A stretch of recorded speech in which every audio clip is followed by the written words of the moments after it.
Hello friends, welcome to Daily PT Pointers in which we will discuss the important headlines of the day for March 23rd. हमारा first topic international forest day से related है।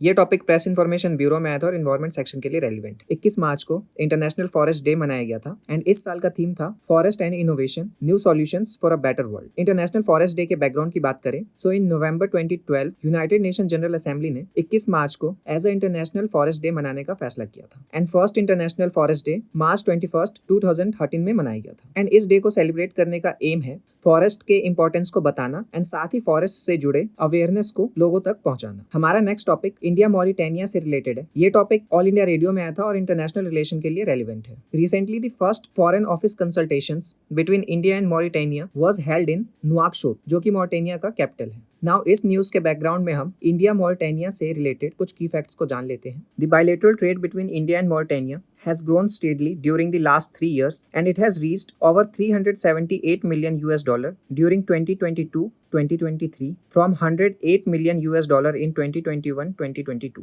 India's resident mission was opened in June 2021, which has been providing impetus in strengthening the bilateral relations between these two countries. हमारा next topic Shri Jyeshtha Varna महाविहार से related है। ये topic all India radio में आया था और culture section as well as international relation के लिए रेलिवेंट है। Recently Nepal and India has jointly inaugurated the new building of Shri Jyeshtha Varna Mahavihar, जो कि ललितपुर नेपाल में है and this has been built under government of India's post earthquake reconstruction grant in the cultural heritage sector in Nepal. Jyeshtha Varna Mahavihar को ज्याबा बही भी कहते हैं और ये पातन दरबार स्क्वायर से 300 मीटर की दूरी पर है एंड पातन दरबार स्क्वायर वर्ल्ड हेरिटेज साइट भी है। हमारा नेक्स्ट टॉपिक भूटान से रिलेटेड है। ये topic the Hindu newspaper as well as Indian Express में आया था एंड इंटरनेशनल रिलेशन के लिए रेलिवेंट है। Recently prime minister Narendra Modi was conferred with order of the Druk Gyalpo, जो कि भूटान का हाईएस्ट सिविलियन अवार्ड है and prime minister Narendra Modi is the first foreign leader who has been given this prestigious award and the award recognises prime minister Narendra Modi's contribution to strengthening the India Bhutan friendship and his people centric leadership. India ने कोविड-19 के दौरान भूटान की काफी मदद भी करी थी। इसके साथ ही 2019 से लेकर 2024 के बीच में इंडिया ने भूटान को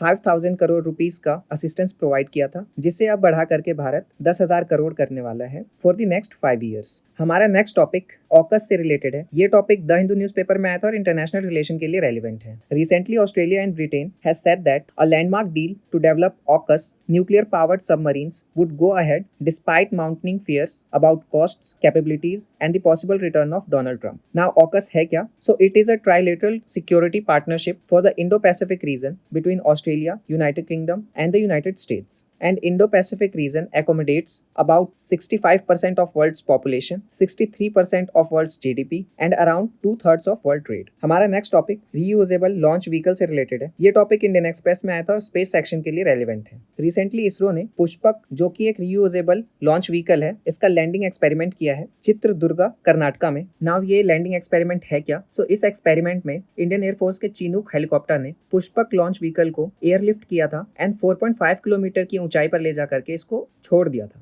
एंड उसके बाद पुष्पक ने खुद से रनवे पर लैंड किया था एंड इस तरीके का एक्सपेरिमेंट इसरो ने लास्ट ईयर भी किया था। सो फ्रेंड्स, ये आज के हमारे important headlines of the day थे। For more updates on current affairs you can follow us on our social media platforms. Thank you.